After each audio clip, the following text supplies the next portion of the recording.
So it was a first as Netflix is trying to change the game, right? With a live stand-up special. And now, I didn't see this live. You got to see it live. I did get to hear it. And of course, they cut out the pre-show and the post-show in the replay. But when you watched it, because you look at the comments on social media, they're all over the place. But did Chris Rock get his slap back with this Netflix special, Selective Outrage?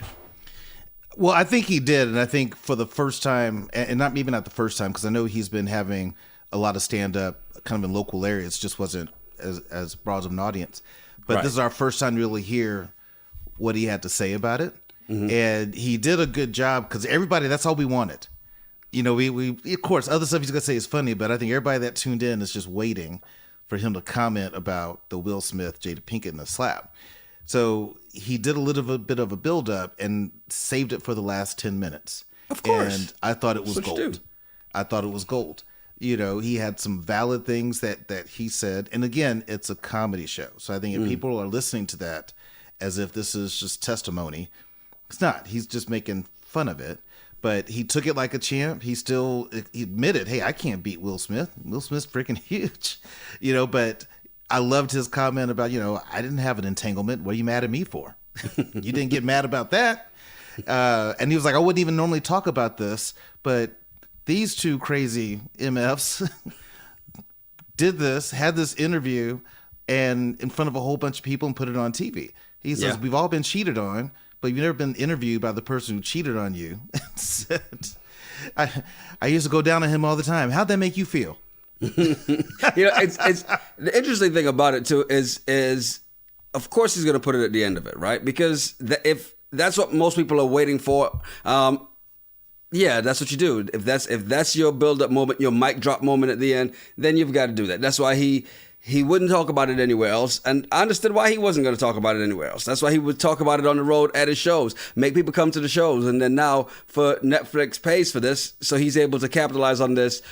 The feedback on it that was kind of everywhere. I mean, again, how much did you like it? Because you got what you wanted out of it in that final 10 minutes. But what did you think as a whole of the special? As a whole, I thought it was good. Now, I will say the part I didn't like could have did without the whole pre-show, because it was just extra fluff that to me didn't add value. Right. And they did the pre-show at the Comedy Store in L.A. And then they went to the live show and the pre-show was live. And then they went to the deal with Chris in Baltimore. Right. I just said we didn't need any of that part. And then the post-show, okay, I could have did without that too. I mean, there were some funny things in there. I think Arsenio Hall, JB Smooth was on fire on the post-show. Where you're just like, dude, are you drunk? He was funny. I'll say, you know what? I'm glad I then caught it, listened to what you say about the pre and post show. I'm glad I watched the replay, because the replay cut that crap out. Like, just chop the front and back off. Give me the meat. Let's go. You know what I mean? So, I thought it was, in terms of Chris Rock, I see a lot of people like, 40 minutes in, I'm not even laughing. Boring. And I'm like, these are the same people who watch Game of Thrones, saw the Red Wedding, and were like, okay, how many people are going to die every episode? Like, hey, you still got to build the story up. The reason why that was so good was because of the build up to it, right? And even like, I saw some comments like, oh, I fell asleep watching it. Did he ever talk about Will Smith? Yes, in the last 10 minutes. Of course. Because you don't blow your load at the beginning. That's how you get talked about and you get a BDR. you gotta put in some work first. Yeah, I mean, I thought some of the stuff he said was funny, but just like any comedian, there was some stuff I was just like, didn't do anything for me. But the overall performance, and keep in mind, this was live. And to be able to do it live, I'm sure is tough. And he only had one stumble on a joke around concussion. But other than that, I mean, I felt it flowed. The Meghan Markle jokes I thought were good. And he does what Chris Rock does, where he rode that line on the abortion jokes. That Right. it just a different perspective. I thought he did a great job with it. Everybody's not going to like it. Totally get that. But for me, I was like, I enjoyed it. I had some good chuckles out of it. And like, when's the last time you saw a comedian that from start to end, you couldn't stop laughing, you were in tears? I can't remember the last time and you weren't high. There's that. I can't remember the last time I did that. Well, I've never watched a comedy show high, so that's any time that I've watched one and laugh from beginning to end. And that would be it's so crazy because it's one of my favorite specials, and I still don't know the name of it. But it's the Chris Rock is after Bigger and Blacker and before the one he did in 3 different countries. But for life of me, I could never remember the name of it. The one where it was dealing with Kobe Bryant and all that stuff. And who taught you Octagon? So you laughed from beginning Yes. to end. There was not one thing he said where you're just like, okay. I just don't expect that from a comedian. I don't expect to be, stomach busting laughing every word that comes out of their mouth. I mean, obviously not every word. Hi. No, of course not. Stop it. Stop it. But again, there are people who are not going to like it. There are people who loved it. Listen, now It's you're always having gonna be selective that outrage. Yeah. People are going to be that way. There's nothing you can do about Selective laughter. that. Yeah. Nothing you can do about that. But overall, I thought it was good. And to me, this is one of those where Will Smith and Jada, just leave it alone. So Okay, you agree with him? Stop. Will Smith Agree had with him? selective outrage. Yeah, I do. Because when the whole thing happened, I'm like, okay, why are you so mad? And we even joked about it on the podcast. Like, you didn't get this mad with Augustine. Right. And regardless of what y'all do in y'all's relationship and all that, be mad about that. And then you took your dumb ass onto the red table, and let her make you look stupid in front of millions of people. And we all could tell you were hurt by it. I was just like, that's on y'all. You put it out there, people are going to make fun of it. You can't get mad about that. So Will and Jada now let's just leave it. Will and Jada don't need to respond. Chris has said what he had to say. Now let's all move on and move away from the slap.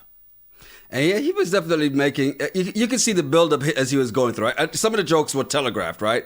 Even when he was like, don't want to make another rapper upset. Right. You saw the buildup. But he did the Snoop Dogg, and then let me move on from that. Jay-Z, and you're right. One flub. I thought it was a good special to be live, but then again, he's had time to practice this, right? And the difference is, only if you think about when they're doing these specials.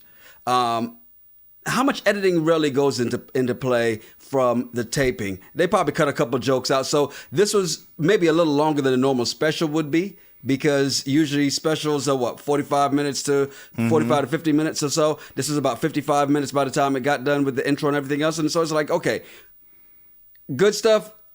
Chris Rock, I will say, it was definitely worth the wait. And he wanted to perfect it, get the message out the way he wanted. Test it out. Yeah. I'm not mad at it. Some people saying it's too late. A whole year later, that's the problem. Y'all in this microwave society, stop it. That man took his time, which you're supposed to do. You're supposed to take your time. And there were clips of him doing live stand-up since that happened where he's talked about the deal. But he's just working the material to get it out to say, this is how I want to do it on this large of a stage. Now, I highly recommend check out the post show. Because that's the challenge of doing it live. There were so many bits to where David Spade and Dana Carvey are 2 white people in the middle. Then you have JB Smoove, Kareem Abdul-Jabbar, I forget the sister's name, that's a comedian, and Arsenio Hall. And there were certain jokes that JB and Arsenio were like trying to tee up. And it's like David and Dana couldn't speak on it because they're like, I really can't say anything about that. Good. Because they're not black, right? So that they knew that this would be a problem. But that's the thing about live. It's like you can't just edit. Be like, no, you can't ask it like this. You got to say it like this to tee me up. It was kind of funny just to watch the uncomfortableness of David Spade and Dana Carvey and some stuff. So I highly recommend check out the post show. Okay, let me just say this. First of all, hopefully I can't find it anywhere. But the other thing is, you can't tell me we could have done without it and then say, but you need to check it out. No. I said check it out because we were talking about how the show was live. That's what I'm talking about, is where you can tell the difference of having an edited show and putting Yep. it out compared to doing stuff live, and some of the challenges you have with live when a joke is set up where you're like, this could really go bad. Right. How do we get out of this? And David and Dana were just like, no, I got nothing. We're going to sit this one out. Yeah. Yeah. So difference of a live show and a recorded show. I think that's the key to the post show. If they really wanted that post show to be on fire, they'd put Louis C.K. on there too. Yeah, Netflix can't do that right now. Why? They still got Louis C.K. specials up on Netflix. Well, I know. He's going to have to save a few schools or something before they let him fully back into the social graces.